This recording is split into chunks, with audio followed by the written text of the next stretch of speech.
Salve, salve, meus queridos, salve, salve, minhas queridas, como que vocês estão?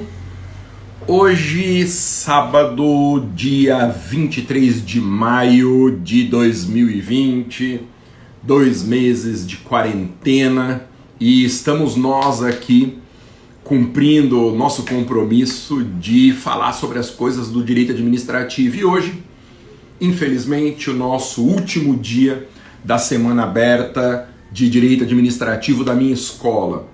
E a primeira coisa que eu quero saber é, primeiro, se está tudo bem com vocês. Como que vocês estão aí na quarentena, gente? Então, a primeira coisa que eu quero saber é se está tudo bem com vocês. Eu vou dizer, enquanto vocês vão colocando aqui, qual que tem sido a minha dificuldade nessa quarentena. A minha dificuldade é ter coisa demais para fazer e foco de menos. Por quê? Porque a gente fica em casa, a gente tem a família, quem tem criança em casa sabe como estão o tempo todo demandando, então é uma circunstância muito diferente. É difícil você parar para estudar alguma coisa e ter foco. Quando você senta para fazer alguma coisa, aí já vem alguém pedir e você tem que dar atenção para a família porque eles não têm culpa também. Então, a minha dificuldade tem sido essa. Não sei a de vocês. Então, perdi o histórico aqui. Isso mesmo, surtando, boa tarde. Ô, gente, eu gosto de conversar com vocês, a Dani surtando. Eu gosto de conversar com vocês porque eu percebo que eu não sou uma pessoa tão anormal que nem eu acho. Porque qual que é a sensação que eu tenho neste exato momento? A sensação é que eu tenho um monte de coisa para fazer. As que eu faço, estou fazendo marromeno, com exceção das lives aqui, que estão muito incríveis. E aí, tudo que eu deixo pelo caminho, que eu faço menos do que eu deveria, isso vai gerando uma sensação de culpa. Vocês sentem isso também, gente? E aí, é uma bola de neve. Uma bola de neve. Você faz menos, vai se sentir culpado, aí inclina para tendência à depressão, começa a comer que nem um hipopótamo, que é a minha situação. Por isso que eu estou fazendo, gente, esses vídeos só mostrando o meu rosto, assim, porque se fosse daqui para baixo, vocês iam se surpreender demais. E aí só piora, né? Porque a gente vai fazendo cada vez menos, vai perdendo foco, a culpa aumenta, daqui a pouco a gente fica absolutamente paralisado, porque eu interpreto assim, a partir do momento em que a culpa fica muito pesada, a gente não faz nada. Pelo menos eu sou desse jeito, sensação de culpa frequente. Olha aí, ó, as horas passam e eu nem percebo, acho que engordei, nem falo em engordar, engordei 5 quilos. 5 quilos, gente, foi na primeira semana pra mim. Estou tomando medicação para ansiedade. Opa, quem que falou aqui? Adriana. Eu tomo uns 200 para ansiedade. Pior que não funciona pra mim, não. Arthur, aqui está tudo ok, concentração total, inveja de você, Arthur, porque eu tô sem foco. Todos os dias comendo muito, dor de cabeça constante, o senhor tem que falar o remédio da farmácia que ajudou a emagrecer. Eu nunca vou falar, gente, porque o povo é louco, sai tomando aí. São José do Rio Pardo, muita coisa para fazer, muita gente interrompendo, e uma vontade incrível de fazer nada. Tá como eu te entendo, Tamara, vocês não têm noção como que eu entendo vocês. E eu tenho um outro problema, gente, eu preciso de muito silêncio para fazer as coisas. Neste exato momento, a 3 metros de mim, o Pudim tá tentando subir no sofá, pegar o bichinho de pelúcia da Luísa, que é uma girafinha que ela ama, e ela tá detestando, gritando. Então eu preciso de muito silêncio para estudar, para me concentrar, preciso de muito silêncio. E silêncio é uma coisa que na quarentena, quem tem criança em casa, é um pouco difícil, né, gente? Floral, cobrança de estudos, você tem que passar, não estou rendendo, cuidando de menino e direto em casa, não tenho foco. Ô, gente, eu não sou tão esquisito. Não sou tão esquisito. LPS perguntando, que equipamento se usa para fazer live? Ué, eu uso o meu celular, só o meu celular, eu abro a conta do Instagram e faço ao vivo aqui. Há dias que dá vontade de fazer tudo e outros que não dá vontade de fazer nada. Jorge, eu tenho muito segundo dia.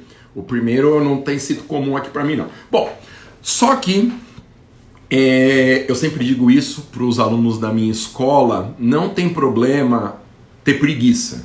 Eu, por exemplo, eu já nasci com preguiça, gente. Eu sou um tipo de um macunaíma, tá? Tenho preguiça o tempo todo. O que a gente não pode é deixar a preguiça vencer. Então essa é a minha batalha diária, principalmente depois que eu emagreci. A nossa preguiça não pode vencer. Agora, a sensação de ter preguiça, isso não dá para eliminar. Eu não consigo eliminar, tá?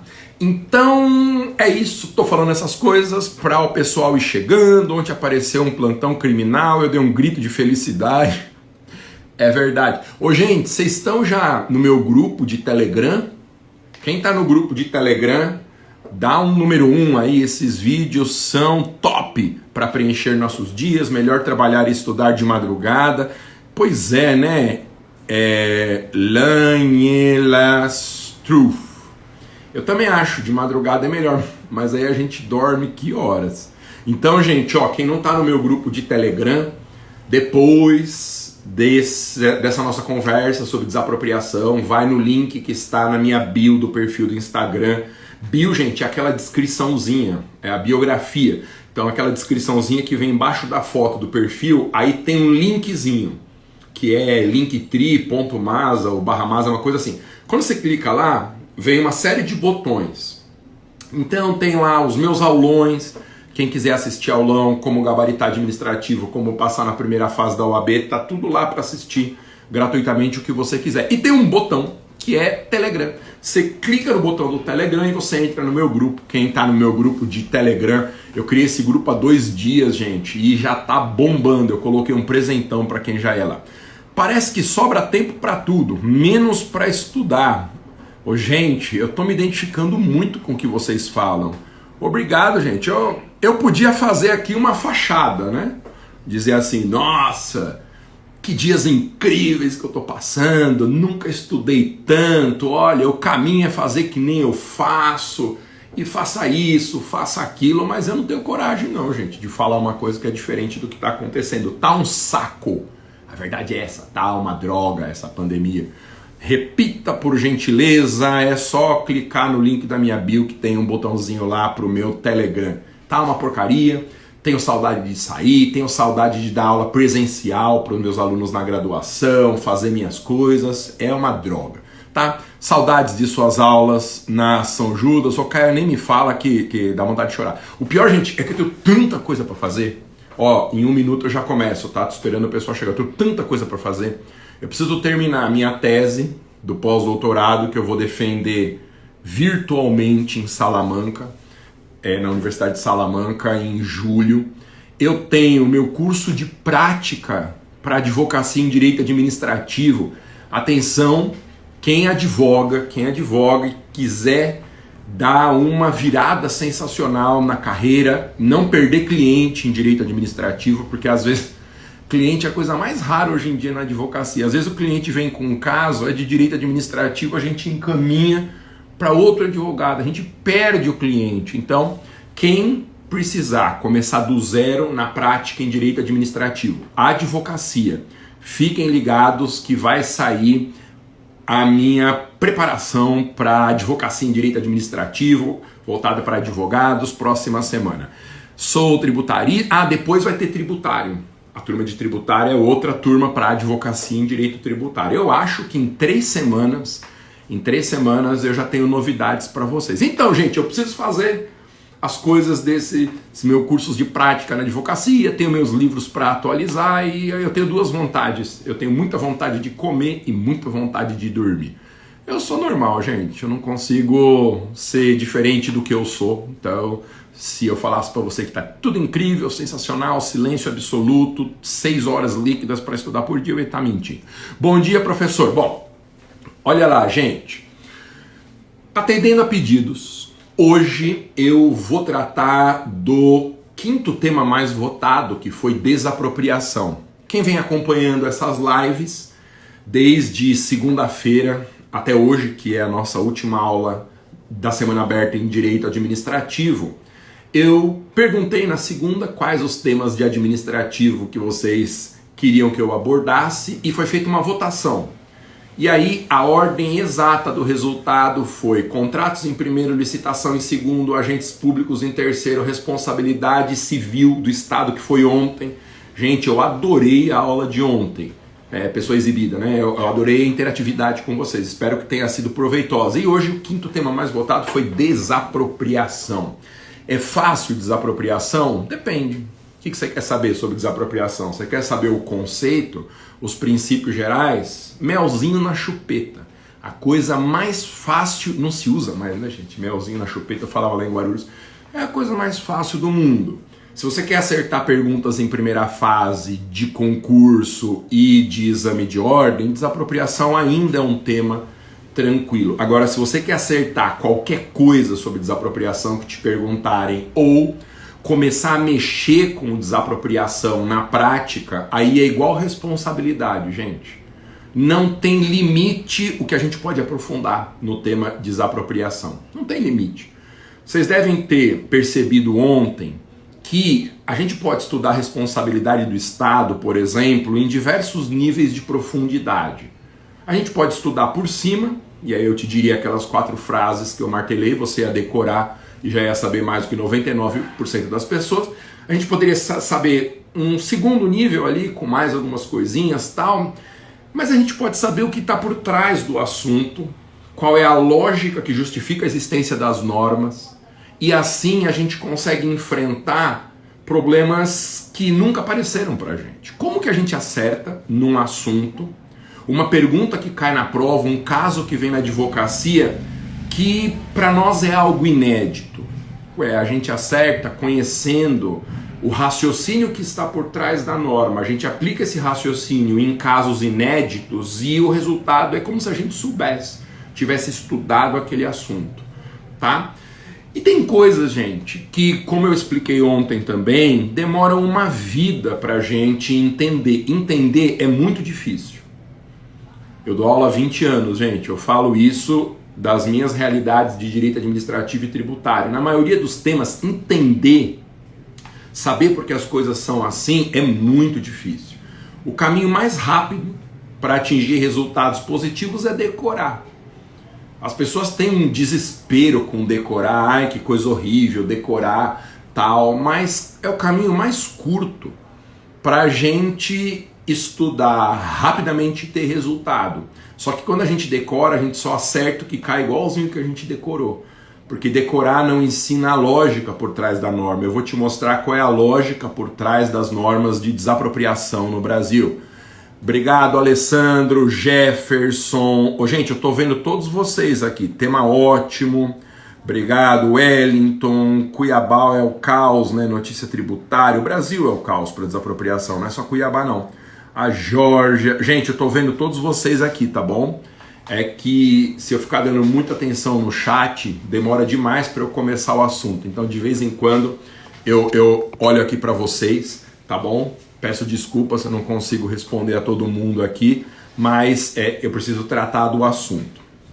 Então, o que você precisa saber sobre desapropriação para o nosso começo de conversa? Eu estou aqui, como sempre, à direita, com o roteiro das minhas aulas sobre desapropriação no curso super administrativo da minha escola. Como eu tinha prometido, gente, quem já é aluno da minha escola já se matriculou nessa turma, que as matrículas fecham hoje no super administrativo. Quem não é aluno, tem um link também na minha bio para as vagas remanescentes.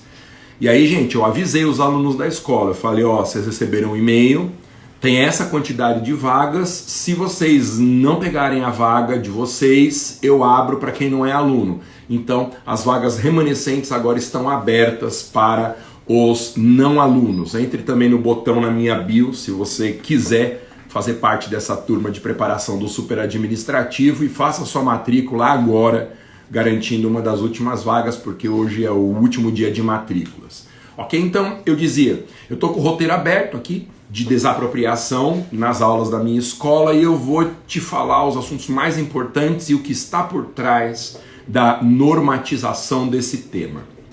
Primeiro, para quem não lembra nada, que está na estaca zero, o que é uma desapropriação? Desapropriação é a mesma coisa que expropriação. No direito brasileiro não tem diferença entre esses dois verbos. Verbos não, né, gente? Dois substantivos. A desapropriação é um procedimento administrativo, um rito, pelo qual o Estado compulsoriamente incorpora um bem ao seu domínio, transforma esse bem num bem público e em troca de uma indenização que é sempre prévia, sempre justa e normalmente em dinheiro. Isso é a moldura conceitual da desapropriação, procedimento administrativo pelo qual o Estado compulsoriamente transforma um bem em bem público e paga para o infeliz que foi desapropriado uma indenização que é sempre prévia, é sempre justa, mas nem sempre em dinheiro. Desapropriar, portanto, é pegar para si, indenizando o ex-dono. Na aula de ontem, quando nós falamos sobre... Aula não, né, gente? A nossa conversa de ontem, quando nós falamos sobre responsabilidade do Estado, e eu abordei alguns temas que são a abertura, digamos, do assunto, eu disse que há 3 requisitos para o pagamento de uma indenização na responsabilidade objetiva, ato, dano e nexo. Só que eu não disse o que é indenizar, porque não deu tempo, é um dos tantos assuntos que não deu para eu comentar ontem. Para você entender a desapropriação e a troca que o Estado faz do bem pelo dinheiro, primeira coisa de todas é saber o que é indenizar. Vocês sabem, gente, o que é indenizar? Qual o site de inscrição no seu curso? É um botão que tem lá na link da minha bio. Aí vai abrir um monte de coisas assim. Aí tem lá vagas remanescentes do superadministrativo. Você clica lá e vai direto para a matrícula. Tá bom? Grande mestre, alguém pode me informar sobre o curso que o professor falou? É isso, Lourdes. Vai lá no link da minha bio, que tem um botãozinho lá, vagas remanescentes, últimas vagas, e aí você clica e garante a sua vaga aí das últimas pro nosso curso superadministrativo. O que é indenizar, gente? Ninguém vai arriscar aqui. O significado de o que é indenização, obrigado, Janine. O que é indenização está na etimologia da palavra. O que significa indenizar? Bom, indenizar é um verbo cuja palavra, né, é dividida em 2 partes. IN é um prefixo latino, tá? Na verdade só o I, né, mas esse N é para deixar sonora, é uma partícula negativa. Então eu tenho em latim, por exemplo, uma pessoa proba, que é uma pessoa boa, e quando a pessoa não é boa, ela é ímproba. Então o latim coloca esse I na frente para negar o que vem na sequência, para fazer o contrário do que vem na sequência. Então, denizar é uma palavra que vem de dano. Portanto, indenizar é eliminar o dano. Indenizar é deixar uma pessoa indene. Existe essa palavra em língua portuguesa, indene, sem dano. Então, toda indenização ela pressupõe um prejuízo, quer moral, quer material, estético, algum prejuízo que importa numa redução patrimonial da vítima e que a indenização recompõe. Então, todo o processo de uma indenização funciona assim. Passo 1, a vítima tem uma redução patrimonial. Passo 2, ela propõe uma ação para recompor essa perda. Passo 3 é paga uma indenização que recompõe a redução patrimonial. Tudo bem? É por isso, inclusive, abrindo um pop-up aqui para as nossas conversas, porque a semana que vem nós vamos falar de direito tributário. Então, se prepare quem está afim de estudar direito tributário, porque eu vou perguntar também quais são os temas que vocês querem que eu aborde. De segunda a sábado da semana que vem nós vamos falar sobre direito tributário. Por isso que não incide imposto de renda sobre indenizações. Por que nos ramos do direito as indenizações não são fato gerador do imposto de renda? Porque a indenização ela não é um acréscimo patrimonial. Ninguém tem uma renda auferida ao receber uma indenização. A indenização ela apenas recompõe a perda patrimonial. Portanto, o recebimento de indenização jamais é fato gerador de imposto de renda. Fechei os parênteses só para dar aí uma degustação do que vai ser a nossa conversa sobre tributária na semana que vem. Então, a desapropriação funciona nessa lógica. Como o Estado retira a propriedade de alguém compulsoriamente, concorde a pessoa ou não, fica um buraco patrimonial. E aí o Estado troca esse bem que ele adquiriu pelo equivalente em dinheiro ou em títulos. E aí a lógica da desapropriação. Nunca confunda, portanto, desapropriação com confisco. No confisco, o Estado faz a primeira parte, que é suprimir o patrimônio.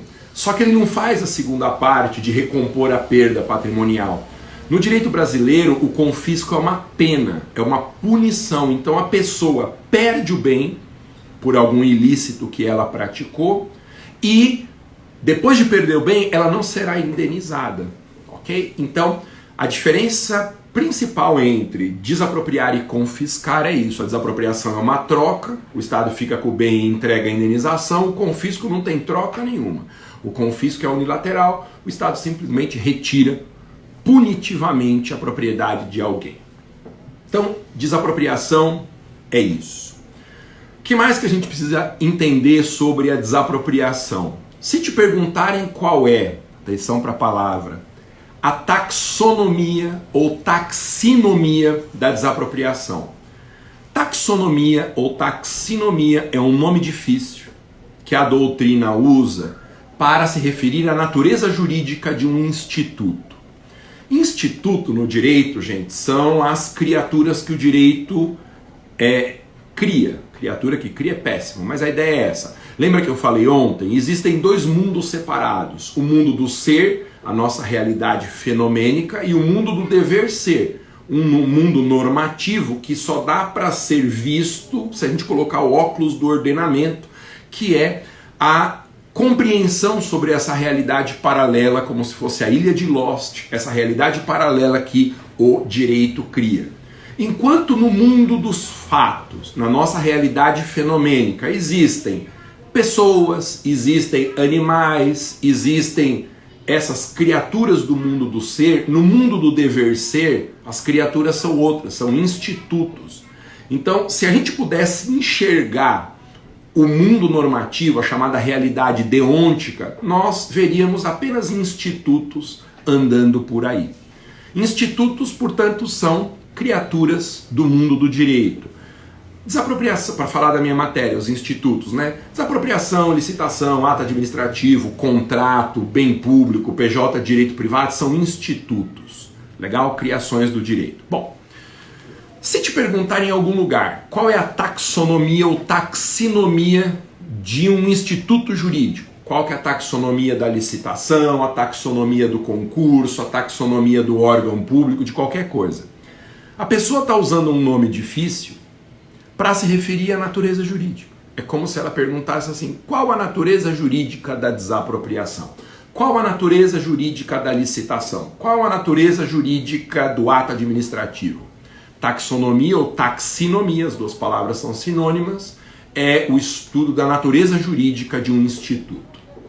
Ô Masa, não adiantou nada você explicar isso, porque eu nem sei o que é natureza jurídica. O que adianta eu saber que taxonomia é o mesmo que natureza jurídica? Pois é, a natureza jurídica, ela é revelada pelo enquadramento do instituto em alguma das grandes categorias do direito.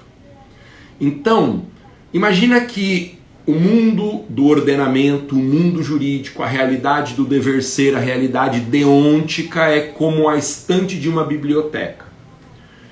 Essa estante está organizada em categorias de institutos. Então, suponha que exista lá uma prateleira das pessoas jurídicas, outra prateleira dos procedimentos, uma terceira prateleira dos atos unilaterais, depois a prateleira dos bens.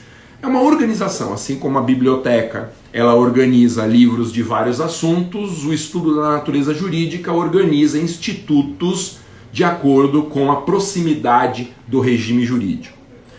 Então, se alguém te perguntar taxonomia ou taxonomia, ou a natureza jurídica de alguma coisa, a pessoa quer que você pegue esse instituto que está sendo perguntado e coloque na prateleira correta. Então, a pergunta, qual a taxonomia da desapropriação? A pessoa está perguntando assim, esse instituto de desapropriação, eu coloco em que prateleira da estante? Eu vou colocar na prateleira das pessoas jurídicas? Eu vou colocar na prateleira das relações jurídicas? Eu vou colocar na prateleira dos atos administrativos, dos tributos? Esse é o processo. Finalmente, qual que é a taxonomia da desapropriação? A desapropriação é um procedimento administrativo. Essa é a prateleira onde esse instituto tem que ser posicionado. E o que é um procedimento administrativo?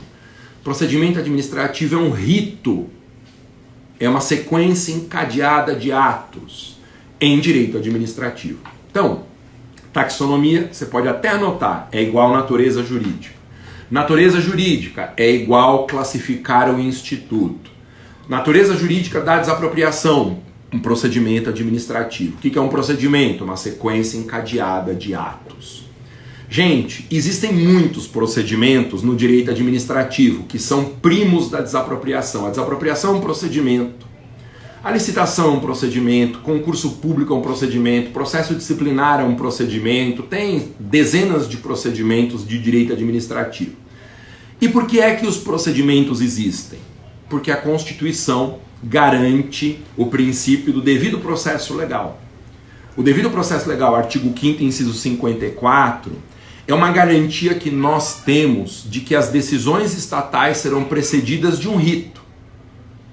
Quando a Constituição diz que aos litigantes será garantido o devido processo legal, artigo 5º, 54, isso é muito claro para as decisões do judiciário.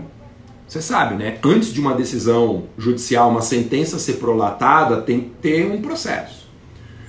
Isso serve para o legislativo, que é muito óbvio também. Antes de aprovar uma lei, tem que respeitar o processo legislativo que a Constituição estabelece.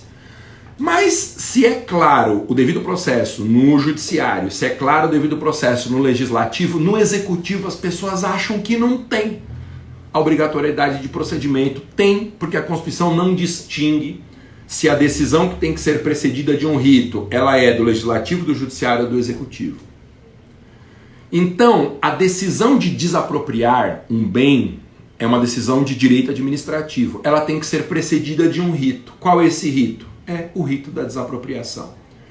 E por que é que os ritos existem no direito? Aí que tá, gente. Aí é que tá aquele negócio de eu entender o que está por trás da norma. Se eu conhecer a norma, se eu souber o que está escrito, já está ótimo. Já vai acertar um batalhão de perguntas. Porque normalmente o examinador, ele pergunta o que está na lei. Eu tenho um curso na minha escola, gente, que chama Quebrando a Banca. Tem até um aulão sobre o Quebrando a Banca. Depois, se você quiser assistir, vale a pena. No Quebrando a Banca, eu utilizo a minha experiência de ex-examinador para mostrar como são feitas, elaboradas as questões de concurso. Não sei se você sabe, os alunos da minha escola sabem, logo que eu saí da faculdade e entrei no mestrado, eu fui contratado por uma banca elaboradora de questões. E eu fazia questões de concurso, portanto eu sei como é o outro lado, como pensa o examinador, o que está dentro da cabeça dessa criatura chamada examinador. E no meu Quebrando a Banca, eu mostro como que pensa o examinador das 5 ou 6 bancas mais importantes de concursos públicos no Brasil. E tem até um aulão sobre isso. No aulão eu digo assim, examinador normalmente faz pergunta com base no texto de lei. E por quê? Porque é mais fácil, o examinador não precisa criar nada. Porque é isso que o concurso quer avaliar em primeiro lugar, se a pessoa conhece a norma, e porque praticamente zera o risco de anulação de questões. O maior pesadelo que um examinador tem numa banca é a questão que ele fez ser anulada. Porque ele pode deixar de ser examinador por isso, ele vai ter que responder um mundo de recursos, ele vai ter que se justificar para o contratante. A desgraça da vida de um examinador é ter uma questão anulada. Como que eu faço para uma questão não ser anulada? Eu copio o texto da lei. Daí a absoluta importância de você ler a legislação como passo número 1 para ter um resultado favorável num concurso, para conseguir gabaritar uma matéria. Tudo bem? Então, olha o que está por trás dos procedimentos. Por que existem procedimentos? Procedimentos, ritos, sequências encadeadas de atos que precedem as decisões estatais, existem como veículos garantidores de outros direitos constitucionais. Eu costumo dizer que o devido processo legal não é uma garantia em si. A existência de um rito que precede a decisão de incorporar o bem ao domínio público, que é a desapropriação, não é uma garantia em si mesma. Ah, que legal, eu tenho aqui uma sequência de atos, então decreto expropriatório, notificação do proprietário, penetração no imóvel, vou falar desse assunto esquisito que é o direito de penetração, oferecimento de uma primeira indenização, se o particular aceita, consuma a desapropriação, se não aceita, propõe ação judicial de desapropriação. Para que existe isso? Isso não é uma finalidade em si, uma burocracia, como as pessoas acham que o direito brasileiro implementa, burocracias, dificuldades. É que as pessoas não entendem o que está por trás disso. O rito é uma garantia instrumental, devido processo legal é uma garantia bonde. Se você quiser entender assim, é um jeito que eu tenho de explicar. É uma garantia que carrega outras garantias. E quais são as outras garantias que o devido processo legal assegura? Em primeiro lugar, uma impessoalidade. Quando o rito é realizado, ele é um rito público. Se ele é um rito público, a autoridade tem que sempre dizer que ato que ela está praticando, tem que divulgar isso. Quando se divulga algo, eu estou dando uma transparência no processo decisório. Se não tem processo, não há transparência. Qual que é a característica processual de um regime de ditadura, gente? Num regime ditatorial, de esquerda, de direita, de qualquer tipo, a primeira garantia que se fragiliza é a garantia do devido processo. Porque em regimes autoritários, em regimes ditatoriais, não há devido processo. As decisões são tomadas unilateralmente do nada e não há transparência, ninguém sabe que aquela decisão foi tomada.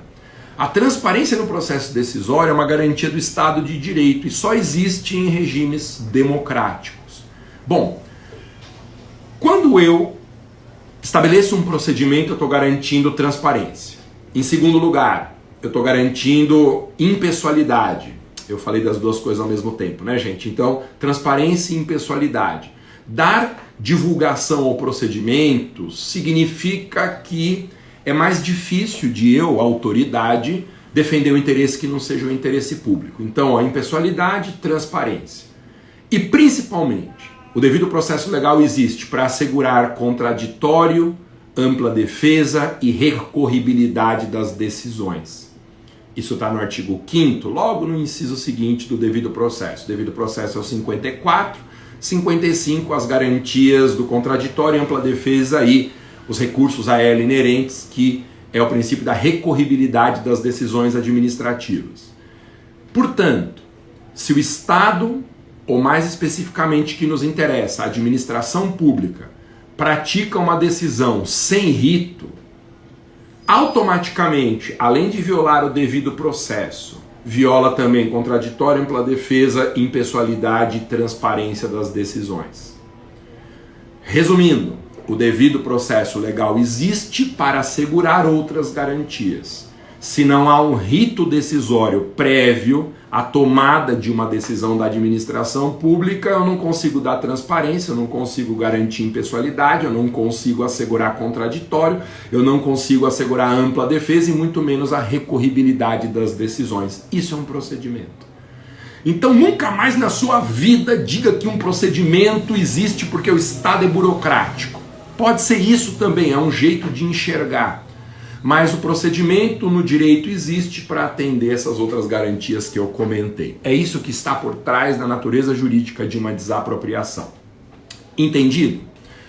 Bom, para você entender desapropriação também e o que está por trás da norma, que eu enfatizo aqui, gente, porque eu tenho 1 hora e meia para falar sobre um assunto, não dá para falar de tudo, mas se eu te conto o que está por trás do assunto, você consegue aplicando aquela lógica, resolver questões que eu não comentei aqui ou que são questões novas que aparecem para você. O que está por trás da desapropriação? A desapropriação é um procedimento que se encaixa no grande assunto chamado intervenção do Estado na propriedade. A desapropriação, gente, ela não cai do céu como um tema de direito administrativo. Ela faz parte de um capítulo do direito administrativo que chama intervenção do Estado na propriedade. No direito brasileiro, o Estado, ele pode, segundo a Constituição, intervir em várias realidades. Então tem a intervenção no domínio econômico, que a gente estuda superficialmente em direito administrativo, mas que é objeto do direito econômico. Tem a intervenção do Estado no domínio social, um assunto novo e que tem uma conexão imediata com a pandemia, com essa situação ultra excepcional que nós estamos vivendo. Vocês leram as notícias de hoje de manhã? Não tem nenhuma notícia boa, viu, gente? Então quem está atrás de notícia boa não vá atrás da informação. Bom, mas hoje de manhã foi noticiado que os Estados Unidos, neste sábado aqui, vão atingir o número tristemente espetacular, Estados Unidos, o país mais rico do mundo, o número tristemente espetacular de 100 mil mortes. Hoje, 100 mil mortes. E o que os analistas vêm dizendo sobre essa quantidade bizarra de mortes no maior país do mundo? Eles estão dizendo que isso se deve à obesidade da população. Olha só, tá? Quem conhece lá a realidade americana, os países do que eles chamam de sul profundo, os estados do sul profundo, tá? Então você pegar lá Texas, a Flórida, que mais que tem ali? Oklahoma, países do sul dos Estados Unidos, eles são países com uma estrutura com uma estrutura social muito próxima de países em desenvolvimento. Não confunda com os grandes estados americanos como Nova York, que são avançadíssimos, Califórnia lá no oeste também, estados muito ricos. Então, em primeiro lugar, porque a população está obesa. Em segundo lugar, porque não há sistema público de saúde. Os Estados Unidos são a pátria do liberalismo, junto com a Inglaterra, da ideia de um Estado mínimo, um Estado que não é intervencionista. Então, para grande parte da população norte-americana, não é justo você cobrar imposto dos mais ricos para custear uma saúde pública. Tá? Quem quiser, gente, tem um documentário que chama Sicko. Você acha no Netflix, S-I-C-K-O. É de um documentarista brilhante, que chama Michael Moore, o meu diretor predileto de cinema, e ele conta as mazelas do modelo norte-americano de saúde. As pessoas estão morrendo porque não tem sistema público de saúde. Quem não tem dinheiro para pagar plano de saúde não é atendido. Isso explica, entre outras razões, por que os Estados Unidos, país mais rico, os Estados Unidos estão completando esse número de 100 mil mortes hoje. Que coisa horrorosa. O que é intervenção no domínio social? É o estudo de mecanismos que o Estado brasileiro tem para ajudar, por exemplo, pessoas que não têm dinheiro para um plano de saúde. Então, esse é um assunto que trata também da intervenção do Estado no domínio social. E tem intervenção do Estado na propriedade, que é uma outra coisa. A Constituição brasileira assegura o direito de propriedade, artigo 5º, inciso 22 da Constituição. É assegurado o direito de propriedade. O nosso modelo econômico é um modelo capitalista, a Constituição criou um modelo capitalista. E é o contrário de um modelo comunista. Modelo comunista é um modelo em que não há propriedade privada. Todos os bens pertencem ao Estado. Bom, por isso, antes das pessoas chamarem alguém de comunista, elas têm que saber que o comunismo defende a propriedade estatal dos meios de produção e dos bens em geral. O Brasil não é um país comunista e não há margem constitucional para se transformar em um país comunista porque assegura o direito de propriedade, uma coisa que não existe no modelo comunista. Só que, apesar do artigo 5º, inciso 22, assegurar o direito de propriedade, que inclusive é cláusula pétrea, está super blindado esse direito no nosso ordenamento, o direito de propriedade não é absoluto, porque Os incisos que vêm na sequência do inciso 22 são incisos que criam mecanismos de limitação do direito de propriedade. Então, se você pegar a organização da Constituição de 88 nessa matéria, é muito interessante como funciona. O Estado brasileiro garante a propriedade, não há dúvida, cláusula pétrea, nem emenda pode mexer com esse direito, só que o desenho do direito de propriedade na Constituição de 88 é limitado pelos incisos que vêm na sequência. O inciso 23 fala da função social da propriedade, depois vem o inciso 24 que fala de requisição, depois vem a parte de desapropriação.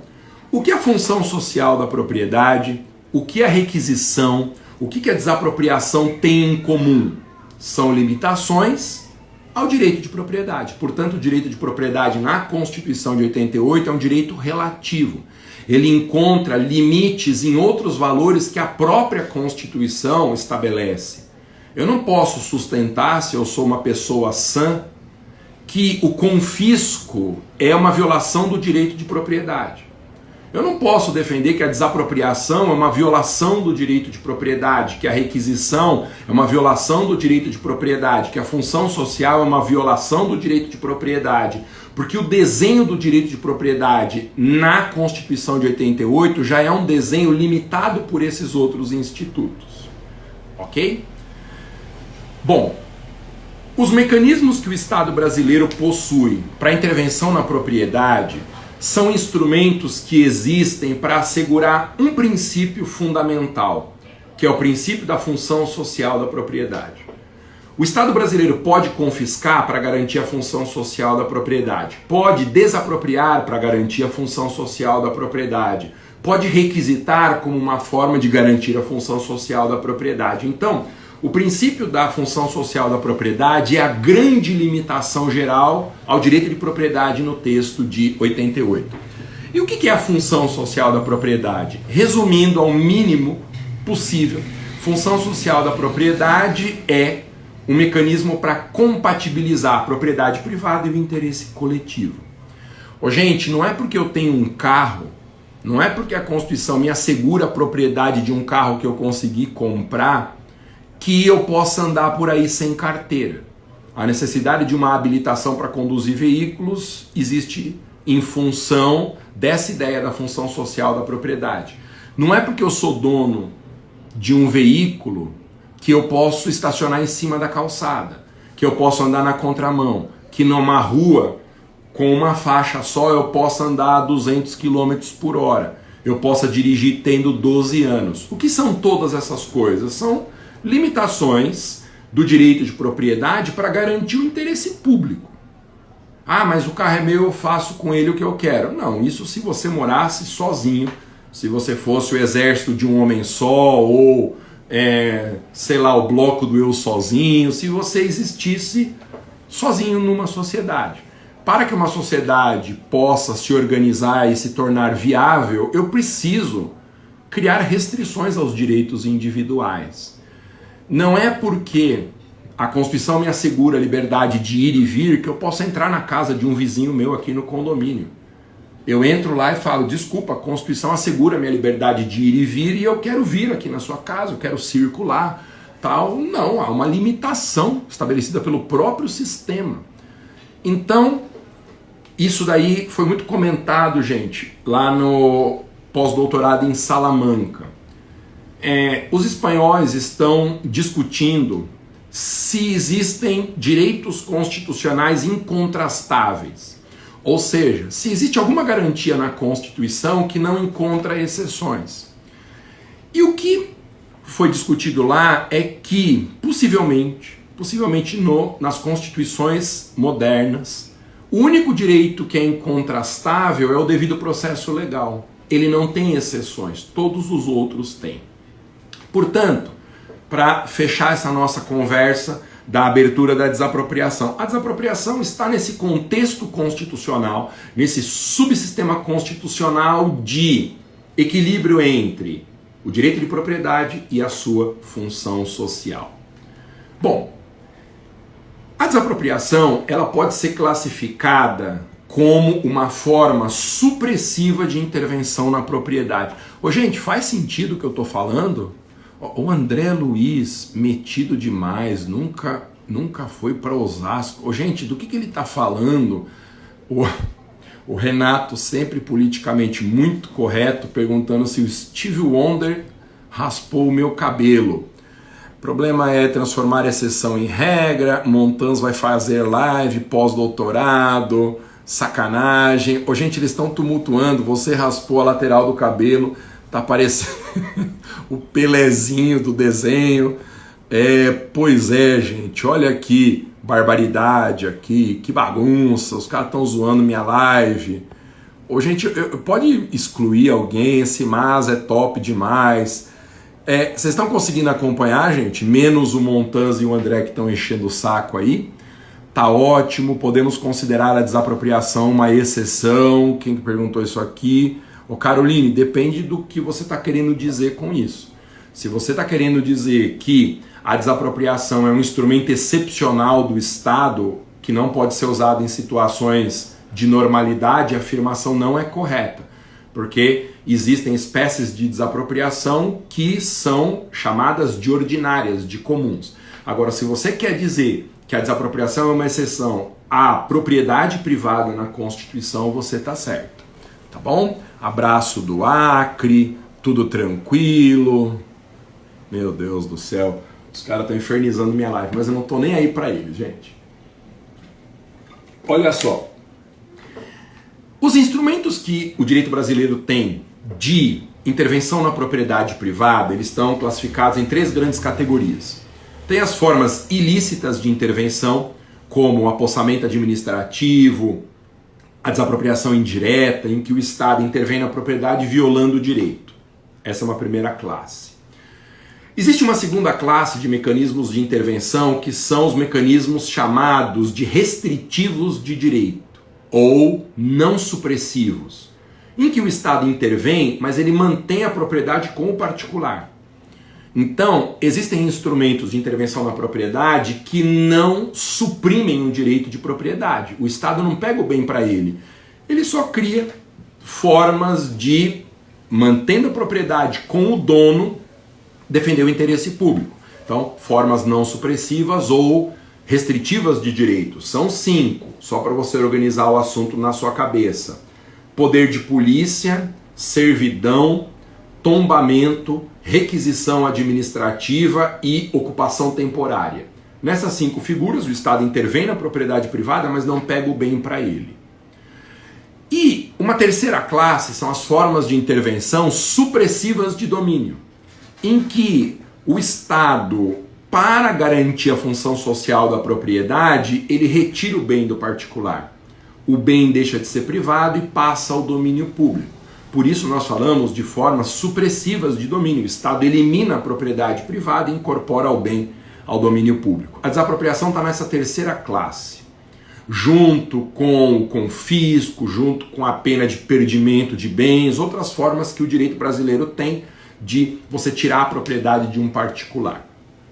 Bom, avançando sobre a desapropriação, vamos dar um passo a mais. O artigo 5º da Constituição, que é a base constitucional do assunto, deixa eu chegar rapidinho nele aqui.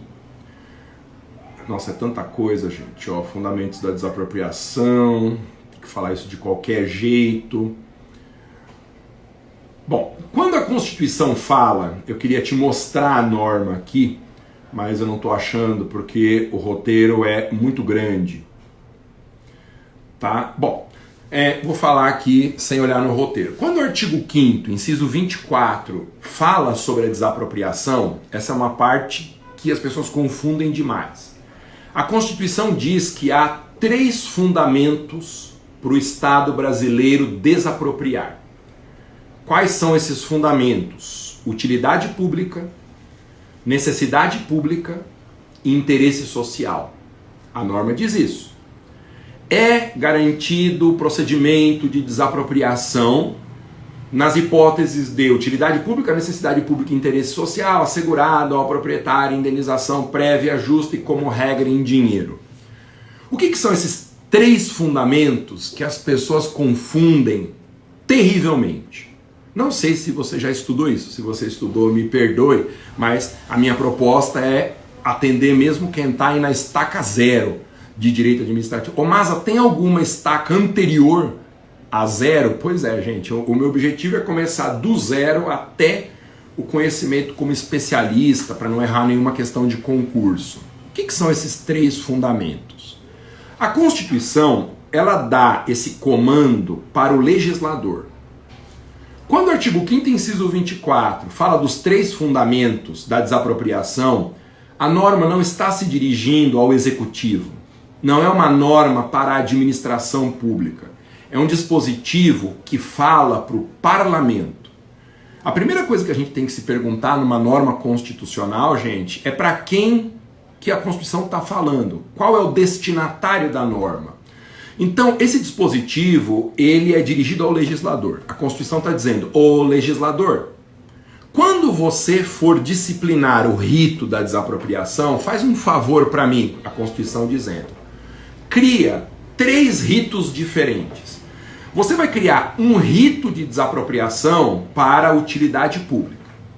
Um segundo rito separado para a necessidade pública. E um outro rito que não tem nada a ver com os anteriores para o interesse social. A Constituição está dizendo isso pro legislador. Não para nós, particulares, nem para a administração pública, nem para o Poder Executivo. É para o parlamento. E o que são esses 3 fundamentos que o legislador deveria individualizar em leis separadas? Utilidade pública, no momento em que minha filha começa a chorar e é capaz de quebrar todos os raciocínios aqui sobre esse tema difícil. Então, olha só, voltando. Tá acontecendo com vocês isso, né, gente? Quem tem criança em casa sabe como a coisa tá. O raciocínio quebra no meio. Utilidade pública é uma situação em que a aquisição do bem pelo Estado não é urgente, ela é conveniente. Então, na desapropriação por utilidade pública, não há nada que esteja estourando na realidade. Não há nenhuma emergência, não há nenhuma urgência, mas é bom, é conveniente que a desapropriação aconteça. Então, pela natureza constitucional do dispositivo, o rito da desapropriação por utilidade pública pode ser um rito mais longo. O ingresso antecipado na posse não precisa ser a regra, porque afinal o Estado não tem pressa na utilidade pública. Então, por exemplo, quando eu desaproprio uma casa para fazer a duplicação de uma avenida, na lógica constitucional, essa é uma desapropriação de utilidade pública. Tem alguma urgência em duplicar uma avenida? Não. Urgência é diminuir a quantidade de mortes numa pandemia. Urgência é você dar uma renda mínima para as pessoas que não têm o que comer. Urgência é você tirar pessoas em situação de rua. Urgência é você defender a economia contra a recessão que deve vir como uma segunda onda depois da pandemia. Isso é urgência. Para situações de urgência, a Constituição manda o legislador criar um segundo rito. Esse segundo rito é a desapropriação por necessidade pública. Na desapropriação por necessidade pública, não é que a desapropriação é conveniente. Ela é urgente, ela é emergencial. Por isso, necessidade pública. O Estado precisa, para ontem, incorporar um bem privado no domínio público para atender essa situação excepcional. Na desapropriação por utilidade pública não é assim. Na por necessidade é. Como o Estado precisa rápido do bem para atender essa necessidade, a emissão provisória na posse, que é o ingresso antecipado do poder público na posse, tirando o proprietário, é a regra. O rito tem que ser curto, porque senão não dá tempo de atender essa emergência, e essa desapropriação se encaixa no que nós chamamos de mecanismos de tutela da urgência no nosso direito. Mecanismos que existem, ferramentas que existem para atender situações excepcionais. Então, veja aí, utilidade pública, o Estado não tem pressa. Necessidade pública, há uma emergência, o Estado tem pressa. E o interesse social? O interesse social é uma desapropriação completamente diferente das outras duas. No interesse social, o Estado não precisa do bem para ele.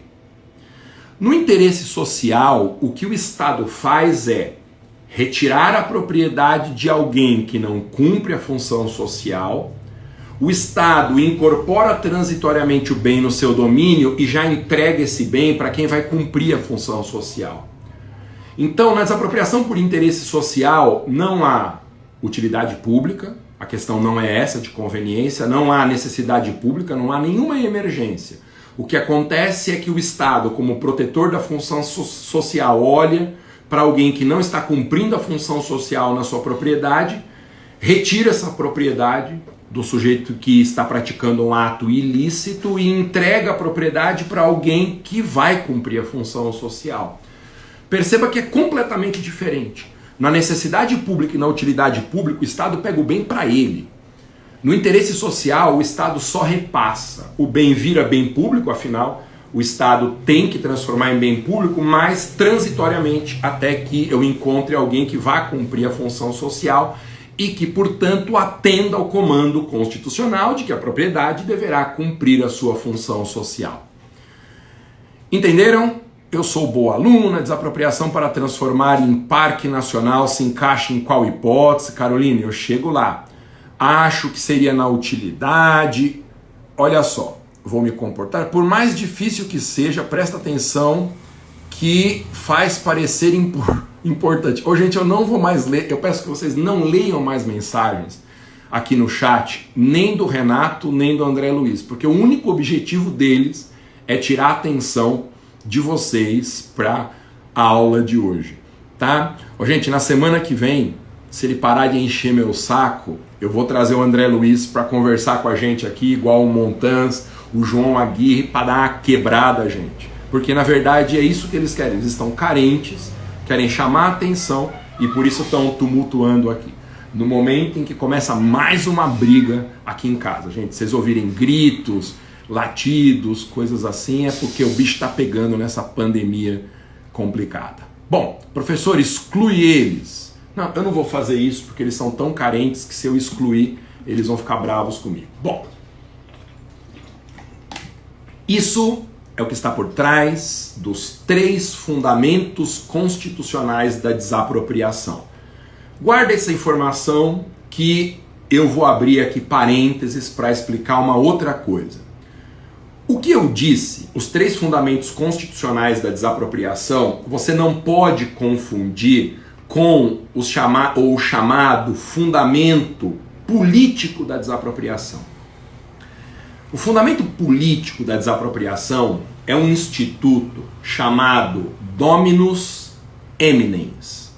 Então, escreve em latim mesmo, Dominus Eminens. Escreve do jeito que fala, gente. Em latim, Dominus Eminens significa propriedade eminente, domínio eminente. E o que é isso? A teoria do Dominus Eminens, que os concursos adoram perguntar, é uma teoria que nasceu na Idade Média e que grosseiramente dizia o seguinte: todos os bens que estão na circunscrição geográfica do Estado têm um proprietário imediato, que é o dono do bem, e um proprietário mediato, não é é mediato. Um proprietário secundário, um proprietário que não é o principal, é como se fosse mesmo um segundo proprietário do bem. E quem que é esse segundo proprietário do bem? Na Idade Média era o rei. Então, essa teoria nasce como uma forma de explicar qual é a relação que o soberano tem com os bens privados que se encontram sob seu domínio. Não dá para defender, nem na Idade Média se dizia isso, que todas as terras localizadas na circunscrição geográfica de um reino pertencem única e exclusivamente ao rei. Então, o que aquelas pessoas estão fazendo ali? Os senhores feudais, os médios proprietários, se elas não são donas? Isso não dá para dizer. Então o que eles criaram? Eles criaram uma solução que era a seguinte: quem exerce a propriedade, quem está lá no imóvel, basicamente para imóveis essa teoria surgiu, ele é o proprietário direto. E o Estado, que naquela época era representado pelo governante absoluto, pelo rei, pelo imperador, é um proprietário indireto. E é por isso que o Estado, mesmo antes do Estado de Direito, na Idade Média, poderia criar formas de regular a propriedade que não é dele, é de um particular. E essa teoria do dominus eminis, muito interessante, que tem conexões com o direito natural, a visão cristã da propriedade, que eu não vou falar aqui. Quando a Idade Média acaba e surge com a Revolução Francesa o Estado de Direito, o Estado em que a vontade do parlamento está acima de governantes e governados, essa é a diferença do Estado de Direito por um regime anterior, para o chamado Estado de Polícia. No Estado de Direito, a lei está acima da vontade dos governados e dos governantes. No Estado de Polícia, o Estado medieval, o Estado absolutista, a lei valia para os governados e não para o rei, que era representante de Deus. Isso aí é uma história que você conhece. Quando a Revolução Francesa cria a ideia de um Estado governado por leis e não governado por líderes indicados por Deus, essa ideia do dominus eminens, ela perdeu um pouco de força, mas ela ainda explica uma série de questões. Por exemplo, passados tantos anos já, gente, da Revolução Francesa, passados aí mais de 200 anos da Revolução Francesa, 250 anos da Revolução Francesa. Na Constituição de 88, essa teoria do dominus eminens pode ser entendida como fundamento político do direito que o Estado brasileiro tem de confiscar a propriedade privada. Quando o Estado confisca a propriedade privada, nas hipóteses constitucionais, eu posso enxergar isso politicamente como um retorno do bem ao proprietário indireto, dominus eminens, ao Estado. De onde que o Estado tira a legitimidade política para desapropriar? Cara, o bem é meu.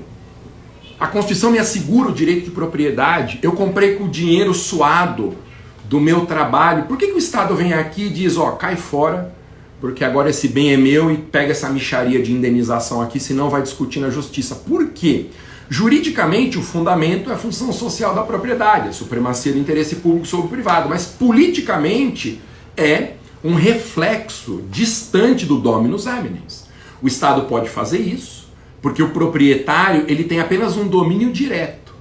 O Estado a qualquer momento pode exercer o seu papel de proprietário indireto e manter uma relação jurídica imediata com o bem. Dominus eminens. Por que no direito brasileiro, gente, olha só, quando alguém morre sem deixar herdeiros, a propriedade reverte para o Estado? Você sabe disso, né? O sujeito morre, não deixa nenhum herdeiro, nenhum descendente, nenhum colateral, não tem mais ascendentes. Quem que fica com esse bem? O Estado.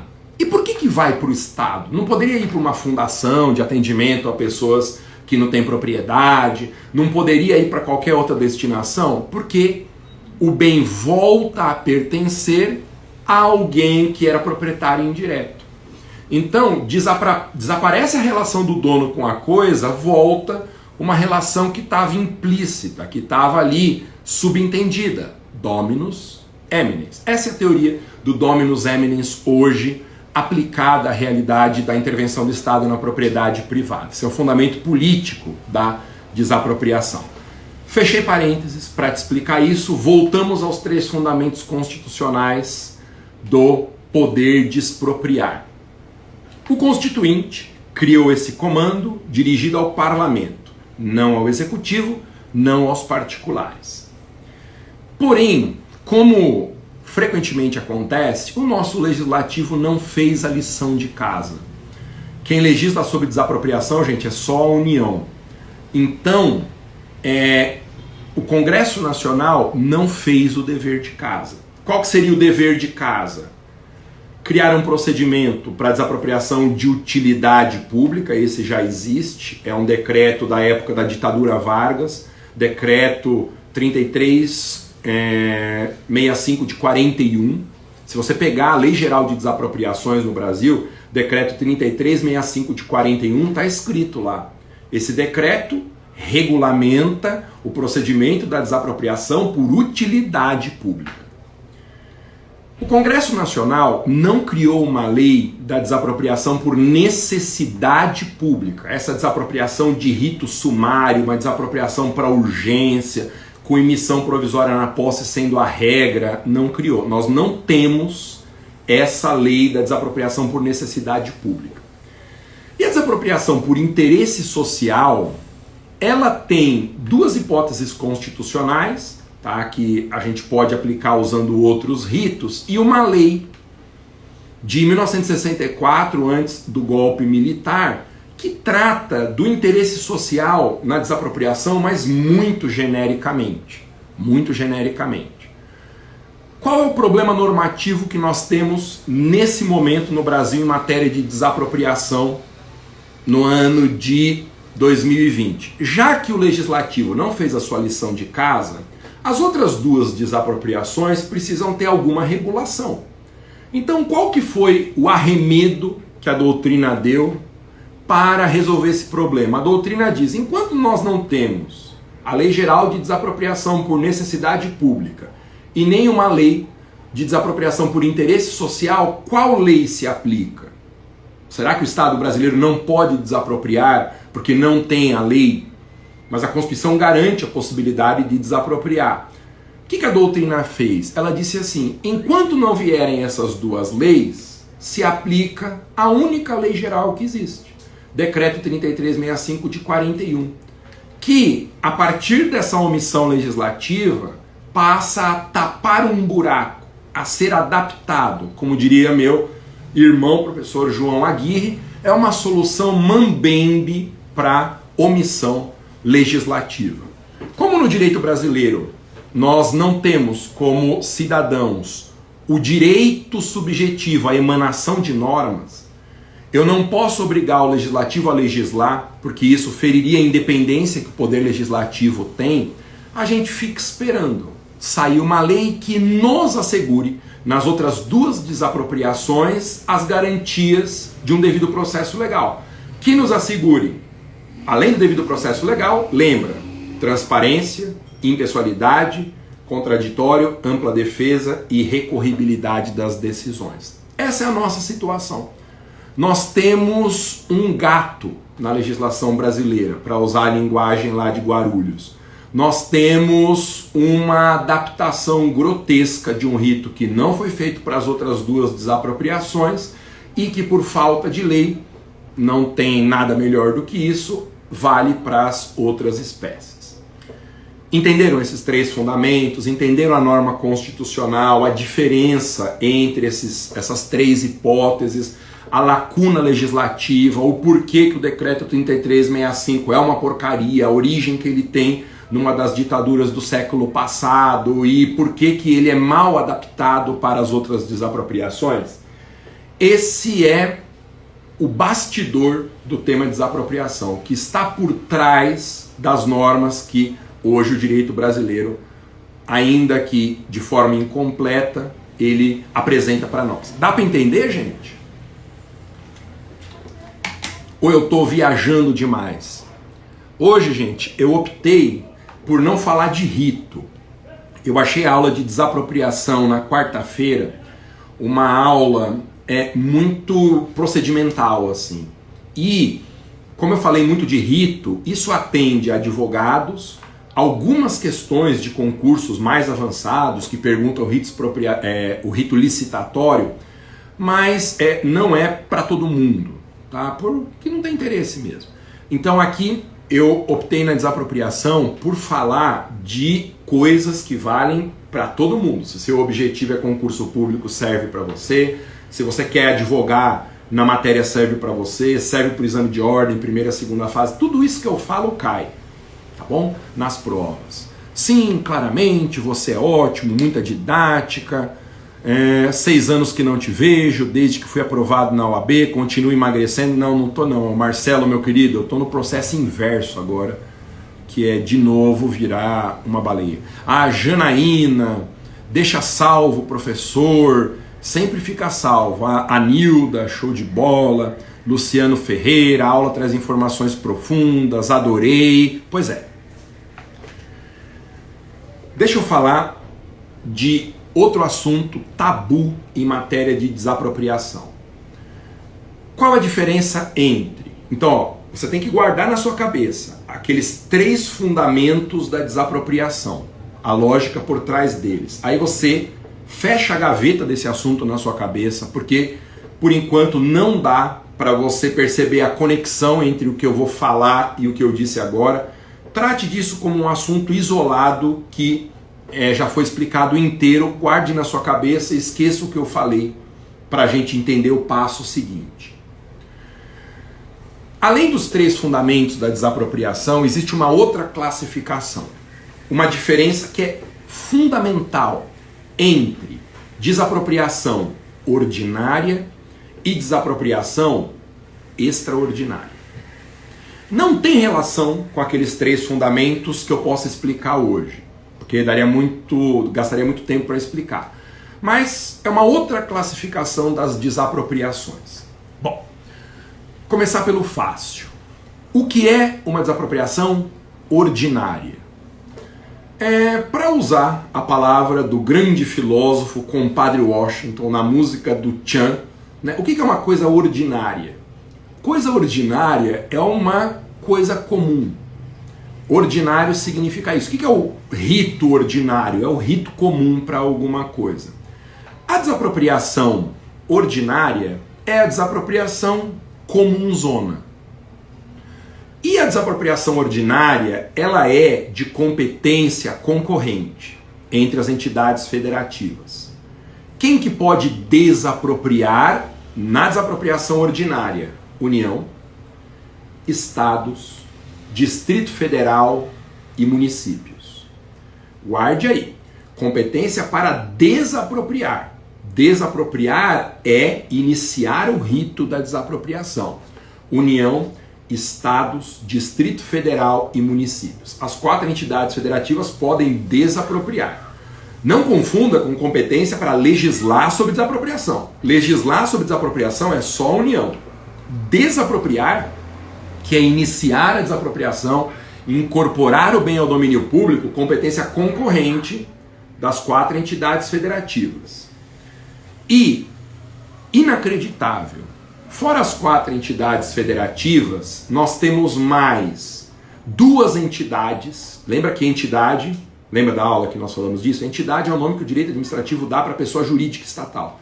Nós temos no Brasil mais 2 entidades, pessoas jurídicas estatais, que podem desapropriar.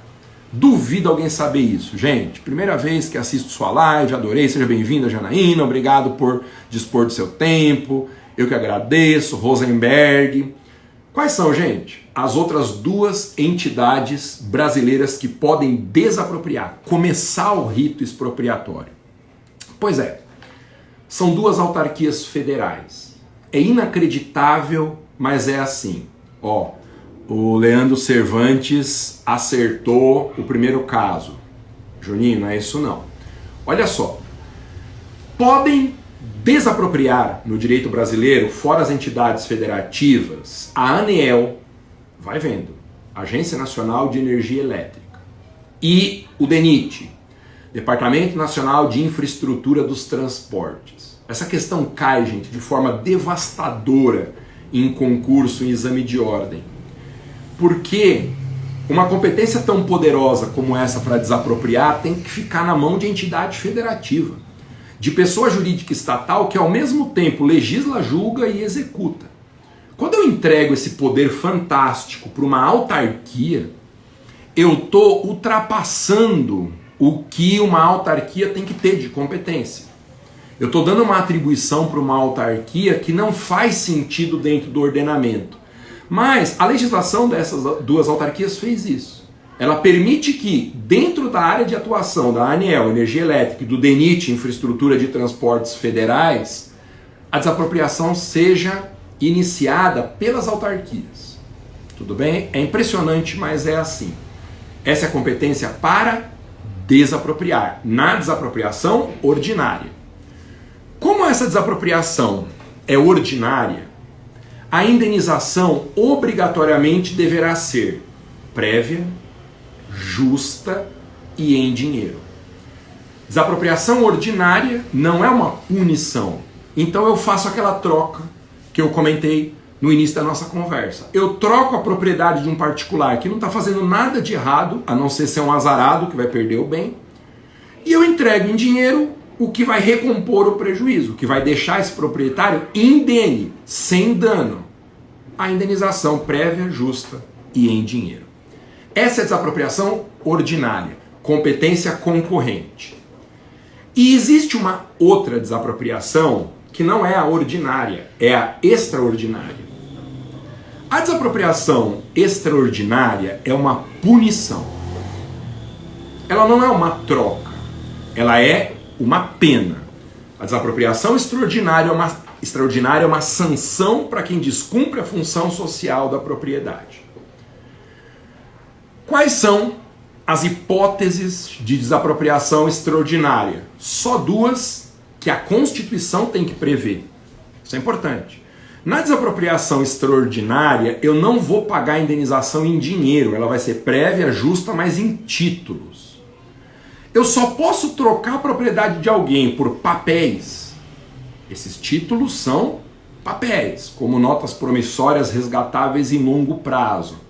Eu só posso tomar essa medida drástica que elimina o direito de propriedade, direito constitucional, cláusula pétrea de alguém, em troca de papéis que não cobrem no primeiro momento prejuízo se a pessoa praticou um ilícito, se ela está violando o ordenamento.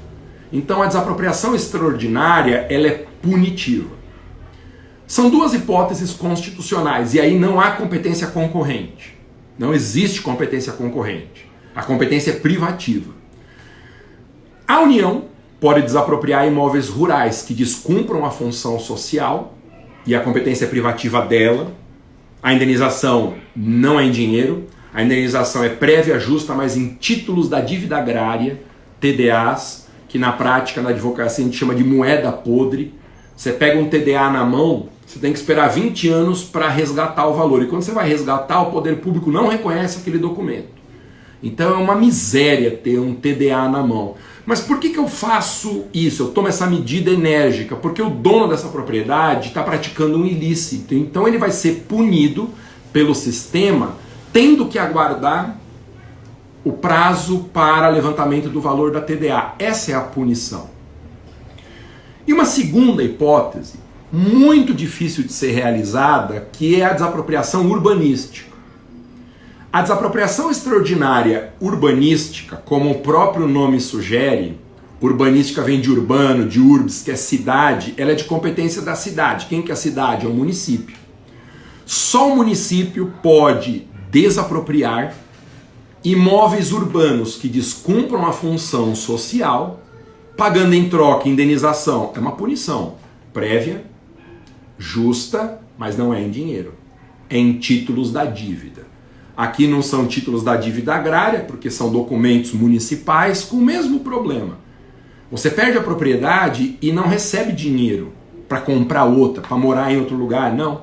Você recebe documentos em que o município diz, você volta daqui a vários anos que lá na frente eu vou te pagar essa grana que eu estou declarando aqui. Aí você chega para receber, o prefeito fala, nem sei o que é isso. Vá procurar seus direitos na justiça. Moeda podre. E por que eu não pago em dinheiro? Porque quem foi desapropriado pelo município está violando a função social da propriedade, está praticando um ilícito constitucional, que é o ilícito de maior gravidade no Estado de Direito, é você violar diretamente a Constituição. Violar diretamente a Constituição. Isso é desapropriação extraordinária. Bom, vamos fazer agora o que eu chamo de encontro dos mundos. A minha net caiu, Caroline, igual aqui de casa, viu? Luci Gomes, Heleno, Zé Carlos, é uma punição, desapropriação indireta. Eu falo depois, Anne, não é nem ordinária nem extraordinária. No caso dessas autarquias, só pode haver a desapropriação ordinária, só ordinária. Gente, Desapropriação extraordinária são só essas duas, porque só a Constituição pode prever uma desapropriação extraordinária, porque a desapropriação extraordinária, ela restringe o direito de propriedade. Se o direito de propriedade está na Constituição, uma lei não pode violar esse direito de propriedade. Então jamais uma desapropriação extraordinária poderia ser infralegal. A ordinária pode ser infralegal, porque a ordinária ela troca a propriedade por dinheiro. No final do processo não houve redução patrimonial nenhuma. Então, em última análise, eu não estou violando o direito de propriedade, eu estou substituindo compulsoriamente o bem pelo equivalente em dinheiro. Isso não precisa de previsão constitucional, a extraordinária precisa. Tá? Bom, fazendo um encontro dos mundos, e é aqui que a porca torce o rabo. O que normalmente as pessoas acham? Normalmente as pessoas acham que os 3 fundamentos da desapropriação, lembra? Aquisição conveniente, utilidade pública. Aquisição urgente, necessidade pública. E troca da propriedade de quem não cumpre a função social, entregando para quem cumpre.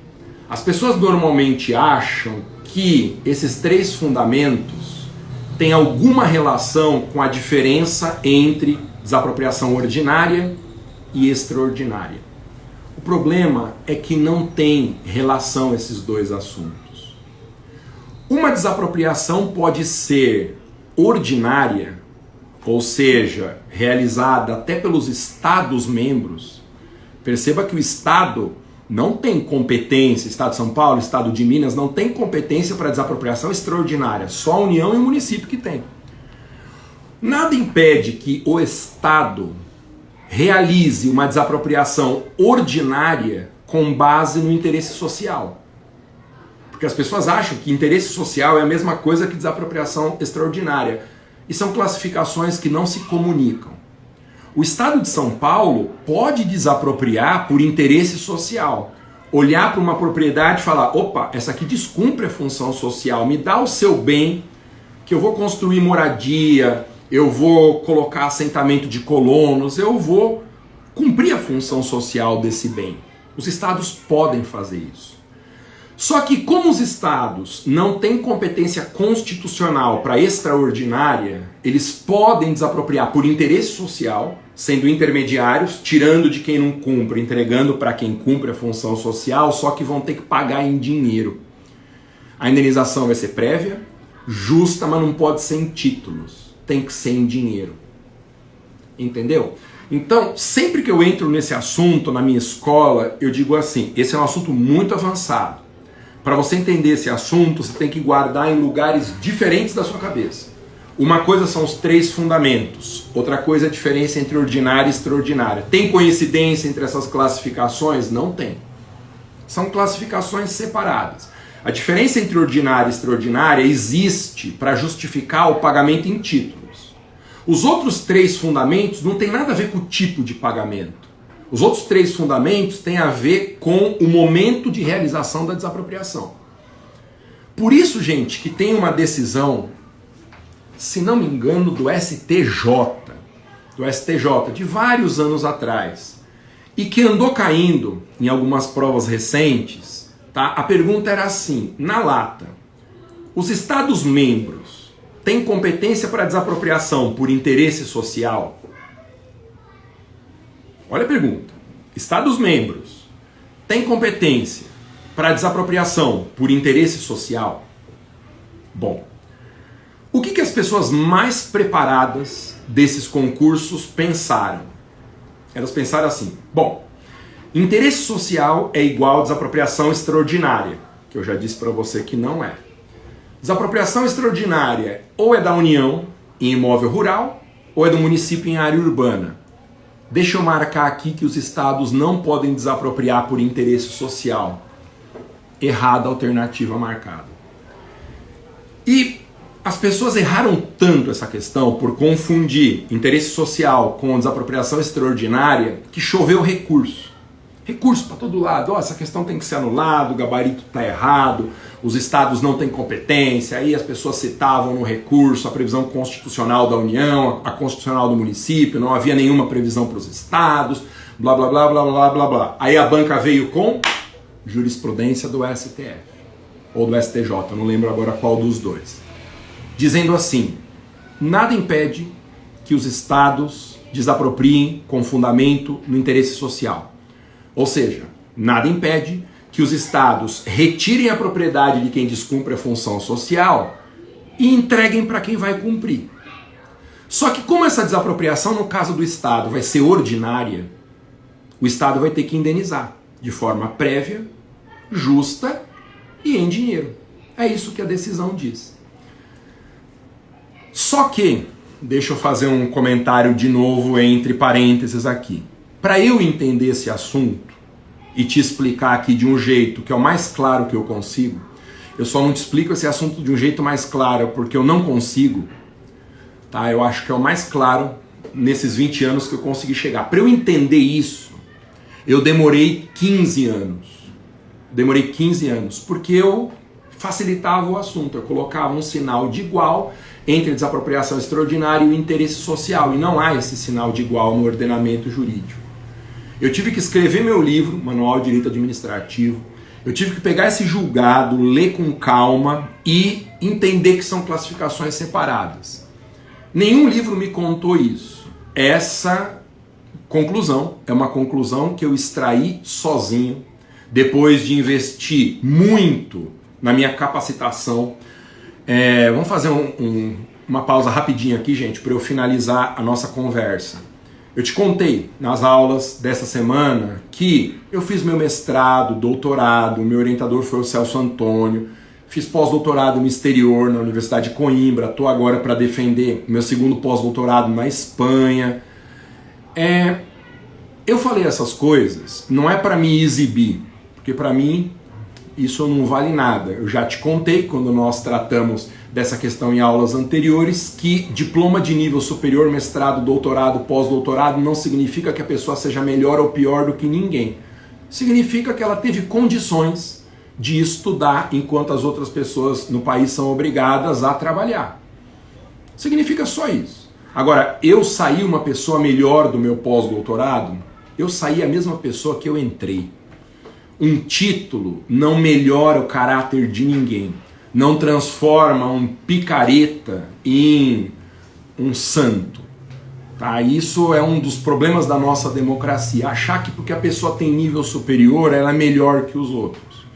Eu poderia citar aqui inúmeros exemplos de pessoas que não têm formação nenhuma, muitas delas da minha família, que são pessoas de um caráter inquestionável que não puderam estudar. Eu conto essa história numa live que eu fiz, gente, e tá lá num dos aulões, depois se você quiser assistir, um dos aulões que eu disponibilizo para você assistir gratuitamente lá na minha bio. Eu conto uma história que é muito marcante para mim.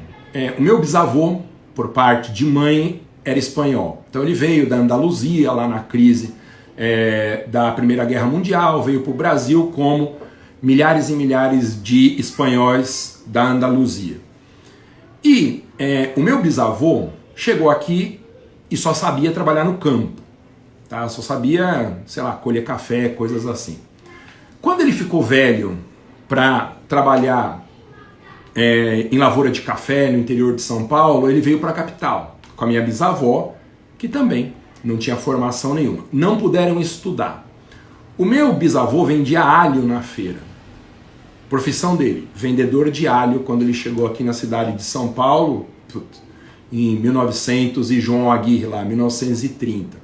Uma vez a minha mãe, que é procuradora do município de São Paulo, aposentada, ela estava conversando com um amigo de procuradoria e falou assim, o amigo falou, o meu avô, olha o cara que ele falou, era desembargador do TJ de São Paulo. O meu bisavô era desembargador do TJ de São Paulo. O meu pai foi desembargador do TJ de São Paulo. Ou seja, o sujeito vinha com uma quarta geração de pessoas que puderam estudar e ocuparam cargos que estão no topo, né, da hierarquia dos poderes. Minha mãe pensou e falou para ele: nossa, o seu avô era desembargador, o meu vendia alho na feira. Aí eles riram muito, tal, foi uma brincadeirinha. Mas como que eu interpreto essa história que me marcou muito? É uma grande vitória na vida da pessoa, ela tá num nível igual a pessoas que nasceram em outra realidade muito mais privilegiada. Se o sujeito tinha um avô desembargador, um pai desembargador, um bisavô desembargador e estava na procuradoria, dividindo mesa com a minha mãe, procurador igual, cujo avô dela, meu bisavô, vendia alho na feira, quem será que teve uma carreira, digamos, melhor sucedida?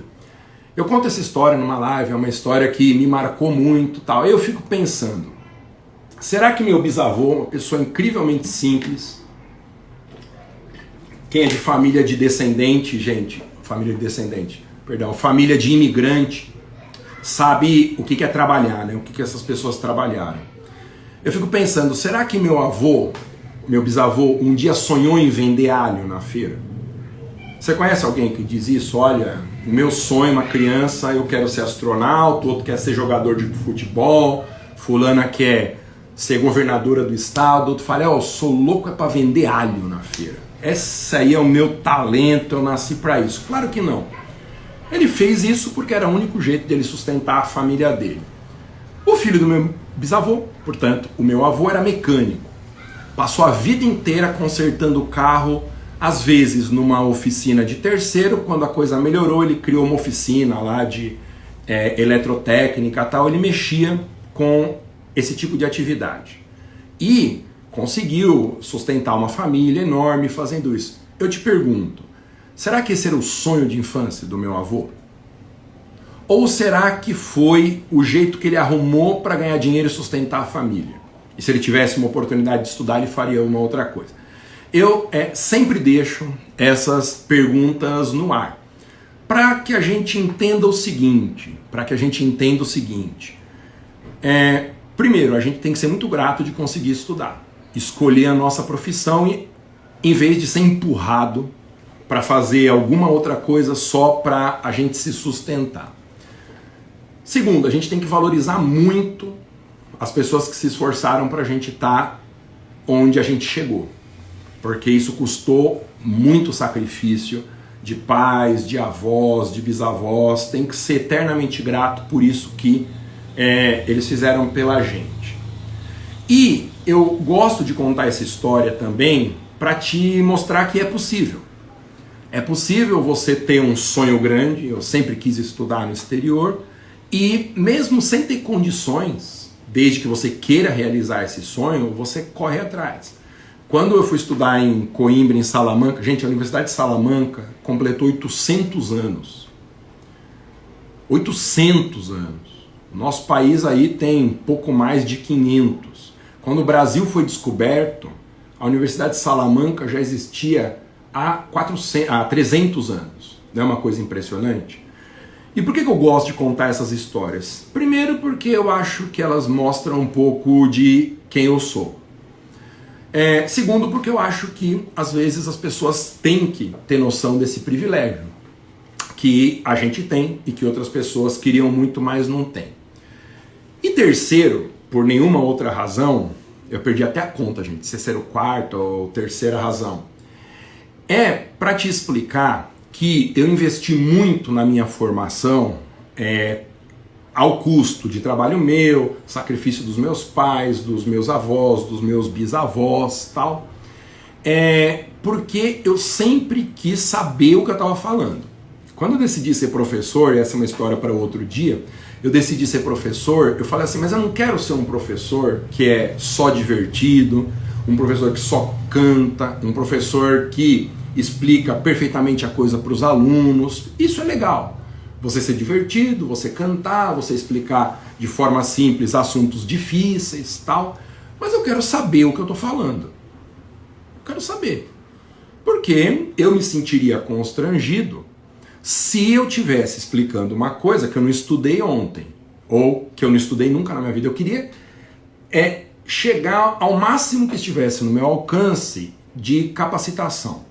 E naturalmente isso custou muito, muito sacrifício, muito dinheiro. Você não precisa gastar tudo que eu gastei para saber essas coisas que eu tô te ensinando.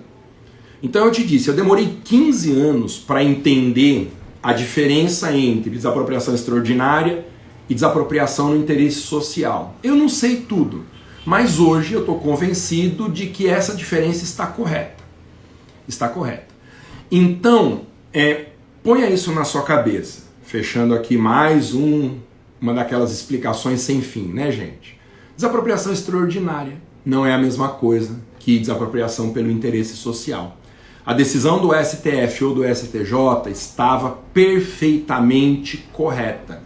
É que as pessoas não entendiam o assunto, tá? E hoje, vou até atualizar aqui, dia 23 de maio de 2020, essa é a convicção que eu tenho nesse ponto. Desapropriação extraordinária não é a mesma coisa que interesse social. Pode haver desapropriação por interesse social sem previsão constitucional, portanto, uma desapropriação ordinária. Para quem está achando tudo isso muito louco, anote o número de uma lei para você estudar quando você quiser. 6.420, deixa eu só confirmar se é essa aqui. Lei da desapropriação por interesse social. Então vamos lá. Anote o número dessa lei aqui. Essa lei ninguém conhece, gente. Quando eu falo dessa lei, isso aqui eu falo nos meus cursos de segunda fase da OAB, as pessoas falam, nossa, existe essa lei? Existe. É a lei 4.132 de 62. Eu falei que era 64, gente, mas é 1962. O que diz essa lei? Está escrito aqui na ementa, define os casos de desapropriação por interesse social, olha só, e dispõe sobre sua aplicação. Essa é uma lei minúscula, teve muitos dispositivos vetados, ela é da época do Jango, né? Por isso que eu achei que era 64, pré-golpe, né? É pré-golpe, mas é em 62. Ela é uma lei super curta. Ela tem 6 artigos, o 6º artigo é revogam-se disposições em contrário, então esquece, ela tem 5 artigos e metade dela foi vetada pelo presidente da República. Em nenhum momento dessa lei que trata de desapropriação por interesse social está dito que a competência é só da União, que a competência é só do município. Não. Está descrevendo um rito expropriatório por interesse social. Como ela é uma lei muito curta, ela não pode ser a lei geral da desapropriação por interesse social, só que essa lei está em vigor. Então, além daquela decisão do STF ou STJ que eu comentei, favorecendo o entendimento de que estados também podem desapropriar por interesse social, tem essa lei aqui que não restringe a competência a apenas à União, apenas ao município ou nenhuma dessas figuras. É uma competência concorrente. Tudo bem? Então, depois dê uma olhadinha nessa lei. Eu acho que você não conhece 4.132 de 1962. Bom, gente, a nossa conversa já está muito longa. Eu vou falar mais uma coisinha que é importante, que é a desapropriação para política urbana, que eu quero que você saiba. E eu lembro que hoje é o último dia para fechar a turma do super administrativo, que é o curso de administrativo para concurso, e que nessa semana eu estou mostrando aqui em aulas abertas. Quem quiser fazer parte dessa turma, tem algumas vagas ainda lá no link da minha bio. A gente vai estudar todos esses assuntos com esse grau de profundidade e o restante de administrativo, tá bom? Então, corra lá quem quiser. O pessoal que é da minha escola tinha preferência até ontem. Quem não exerceu essa preferência, hoje está lá com a mesma oferta de ingresso na turma, tem a chance ainda, tá? Mas agora as vagas estão abertas, o pessoal da lista de interesse já foi também, né? Da lista de reserva já foi, lista de espera já foi comunicada, então qualquer pessoa que tiver interesse pode fechar essa turma conosco. Hoje é o último dia, amanhã a turma está fechada e aí a gente só reabre quando terminar a sequência de aulas dessa turma. Tem um assunto muito rápido que eu quero comentar e que também gera muito equívoco. que é a desapropriação urbanística. Desapropriação urbanística é uma desapropriação extraordinária, portanto prevista na Constituição, a competência privativa do município. Vou só achar aqui o lugar certo para falar dela, tá? Então, quem estiver acompanhando com a Constituição aí, deixa eu abrir aqui, gente, porque eu consulto a Constituição no site do Planalto. Todas as leis eu consulto no site do Planalto, que é um jeito mais seguro, né, de ter uma atualização. Então, tá aqui. Constituição atualizadíssima. Quem estiver acompanhando pela Constituição, isso que eu vou falar está em um artigo, que é o artigo 182 da Constituição. O artigo 182 está no capítulo da política urbana. Política urbana, a execução é por parte do município, tal. Está falando disso. Aí, tem um dispositivo nesse 182, ele diz assim: a política de desenvolvimento urbano é executada pelo poder público municipal. Então apareceu política urbana, direito urbanístico, a competência do município. A desapropriação sancionatória do município, ela está descrita no parágrafo 4º. Então, artigo 182, parágrafo 4º da Constituição. É uma desapropriação extraordinária. Vocês vão ver que a indenização não é em dinheiro, a indenização é em títulos. Só que esse dispositivo está regulamentado pelo Estatuto da Cidade. Então quem quiser estudar a regulamentação dessa desapropriação, Estatuto da Cidade. Mas eu quero falar só do plano constitucional. A desapropriação urbanística de competência do município, ela não pode ser realizada de imediato. Ou seja, o prefeito não pode olhar para um imóvel que descumpre a função social da propriedade urbana e falar: nossa, vou desapropriar. Vai lá, expede decreto e começa a desapropriação sancionatória. Não pode. Porque a Constituição e o Estatuto da Cidade criaram requisitos que são exigidos antes do prefeito poder iniciar a desapropriação.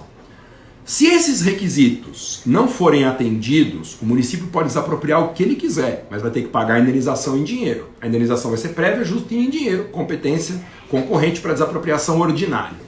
O que eu quero que você enxergue nesse parágrafo 4º? Eu quero que você conte comigo quantos requisitos existem e que o município tem que cumprir antes de começar a surgir essa competência para desapropriação ordinária. Então, eu vou ler aqui, quem não tiver com o parágrafo 4º do 182 no jeito, pode acompanhar a leitura. Constituição falando, abre aspas, é facultado ao poder público municipal, mediante lei específica para a área incluída no plano diretor. Tem 2 requisitos já. Primeiro requisito, para essa desapropriação acontecer, o município tem que ter um plano diretor. Plano diretor é uma lei obrigatória para cidades com mais de 20 mil habitantes, em outros casos, que disciplina as regras gerais de uso e ocupação do solo. Se não tiver plano diretor no município, já não pode fazer essa desapropriação. Segundo requisito, tá aqui, a gente só tem que enxergar. Além do plano diretor, o município tem que descrever em outra lei específica qual é a região da área urbana que está sujeita a esses mecanismos que a Constituição descreve e o Estatuto da Cidade aplica. 2 requisitos no parágrafo 4º. Depois, exigir nos termos da lei federal é o Estatuto da Cidade, do proprietário do solo urbano não edificado, subutilizado ou não utilizado que promova o adequado aproveitamento. Bom, aqui tem um monte de coisas. Tem um terceiro requisito que é o município exigir do proprietário que ele cumpra a função social. Ou seja, antes de desapropriar, mesmo que eu tenha plano diretor, que eu tenha lei específica, eu tenho que avisar a pessoa de que ela está praticando um ilícito. Então eu vou chegar para esse proprietário e falar: ô proprietário, você tem 3 meses, sei lá, para cumprir a função social da propriedade, que é fazer isso, aquilo, outro. Se você não fizer, eu vou avançar no procedimento de desapropriação. A pessoa tem que saber que ela está praticando um ilícito, tá? Então, eu tenho que exigir o adequado aproveitamento, dar um prazo para a pessoa resolver ela mesma. Depois, outro requisito que está implícito aqui no parágrafo 4º. A propriedade, para ser desapropriada com esse fundamento, ela tem que descumprir a função social de um imóvel urbano. O que é cumprir a função social de um imóvel urbano? A Constituição diz. Ela diz assim, olha, cumpre a função social o imóvel urbano que não se encaixe em uma dessas três situações. Não edificado. O imóvel urbano não edificado descumpre a função social. É aquele terreno que não tem construção. Subutilizado é aquele que tem construção, mas a área utilizada é muito pequena em relação ao tamanho do terreno. Ou não utilizado. Tem construção, mas o prédio está abandonado. Quando te perguntarem quais são os 3 casos em que uma propriedade urbana descumpre a função social, você responda se o solo for não edificado, ou subutilizado, ou não utilizado. São as 3 modalidades de descumprimento da função social da propriedade urbana. Então, não se perca. Tem que ter plano diretor, tem que ter lei específica, tem que exigir o adequado aproveitamento e, 4º requisito, o imóvel tem que descumprir a função social se enquadrando em uma dessas 3 hipóteses. Então, só a redação do parágrafo 4º já cria 4 requisitos de cumprimento obrigatório e que tenham sido insuficientes para o proprietário espontaneamente cumprir a função social. Aí vem o inciso 1, sob pena sucessivamente de parcelamento e edificação compulsória. 5º requisito para desapropriação urbanística. Antes de desapropriar, o município vai obrigar o proprietário a dividir o imóvel, parcelar ou construir, edificação compulsória. Tudo isso é regulamentado pelo Estatuto da Cidade. Como se faz isso? O Estatuto da Cidade explica. É o 5º requisito. Inciso 2. Imposto sobre a propriedade predial e territorial urbana progressivo no tempo. 6º requisito. Antes da desapropriação urbanística ser iniciada, eu tenho que aplicar ao proprietário a progressividade no tempo do IPTU por 5 anos, diz o Estatuto da Cidade. 5 anos. E limitado a uma alíquota máxima de 15%. O Estatuto da Cidade diz isso. 6º requisito. Se esses 6 requisitos estiverem presentes e mesmo assim o imóvel continuar descumprindo a função social, aí é que nasce a competência concreta para o município desapropriar aquele imóvel de forma extraordinária. Aí vem o inciso 3. Desapropriação com pagamento em títulos da dívida pública, emissão aprovada pelo Senado, com prazo de resgate de até 10 anos, em parcelas anuais iguais, sucessivas, tal, que assegure o valor real da indenização, blá blá blá blá blá blá. O que as pessoas normalmente respondem na prova quando os examinadores perguntam os requisitos para essa desapropriação urbanística? Como ela está no inciso 3, as pessoas falam, bom, tem 2 requisitos. O do inciso 1, ordem de parcelamento e edificação compulsória, e o IPTU progressivo no tempo por 5 anos, atendida a alíquota máxima de 15%. Se ela está prevista no inciso 3, tem 2 requisitos anteriores que tem que ter fracassado. E a pessoa não percebe que o parágrafo 4º está lotado de requisitos também. E aí, em termos práticos, quem não enxerga todos esses requisitos que eu estou te mostrando, erra quando cai na prova. Concurso público é uma questão que está na Constituição de Direito Administrativo, mais uma das com menor índice de acerto em concursos de candidatos muito bem preparados. Primeiro, para te dizer isso e para te mostrar quais são esses requisitos. E eu digo isso também, em segundo lugar, para lamentar muito que a Constituição tenha criado esse instrumento importante de cumprimento da função social da propriedade, mas tenha praticamente impedido que ele se realize. Porque que prefeito vai cuidar do preenchimento de todos esses requisitos antes de desapropriar de forma extraordinária? Primeira coisa, o mandato do prefeito dura 4 anos.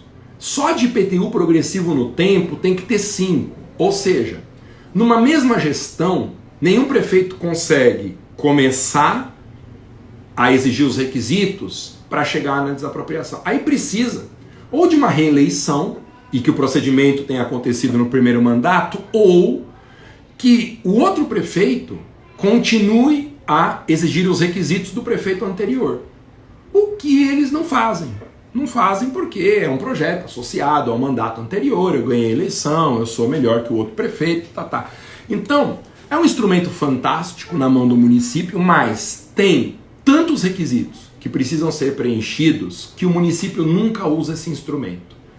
Você jamais verá um município de forma válida realizando essa desapropriação, porque ela é inviável na prática. O que os municípios fazem? Se tiverem dinheiro em caixa, dotação orçamentária, promovem uma desapropriação ordinária. Chega lá para o proprietário e fala assim, bom, eu não quero esperar os 10 anos que você tem pela Constituição e pelo Estatuto da Cidade para cumprir a sua função social. Eu vou te desapropriar, mas eu vou te desapropriar de forma ordinária. Vou te desapropriar. Vai ser por interesse social, porque eu não quero a sua propriedade para mim. Eu vou desapropriar. Eu te pago indenização em dinheiro, eu pego essa propriedade, que você não está nem aí para ela, e entrego para quem quer morar aí. Ou eu transfiro a propriedade para quem vai cumprir a função social, ou então eu fico transitoriamente com ela e cobro um aluguel simbólico, coisas assim. Entendeu? Então, gente, tá muito longa já a nossa live, é o começo do assunto.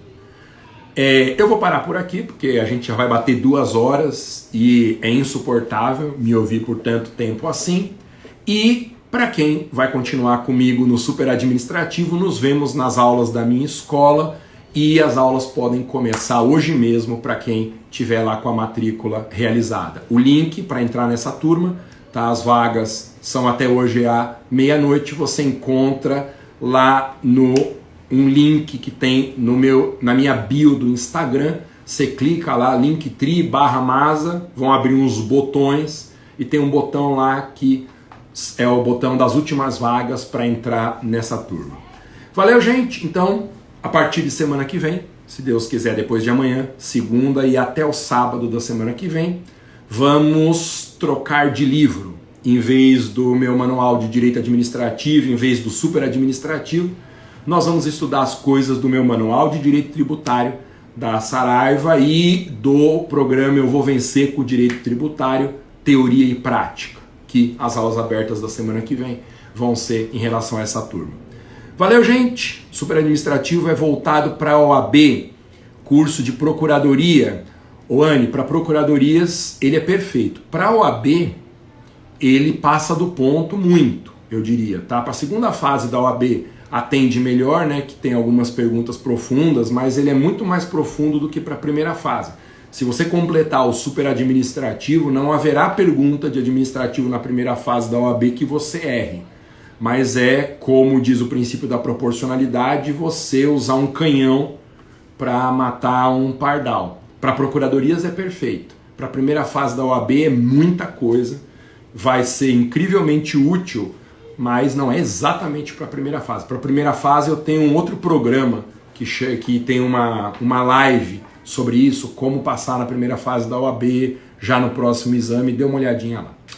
Valeu, gente! Então, bom final de semana para vocês, se cuidem e para os meus novos alunos, sejam bem-vindos ao Super Administrativo na Escola do Masa. Até mais, gente! Tchau!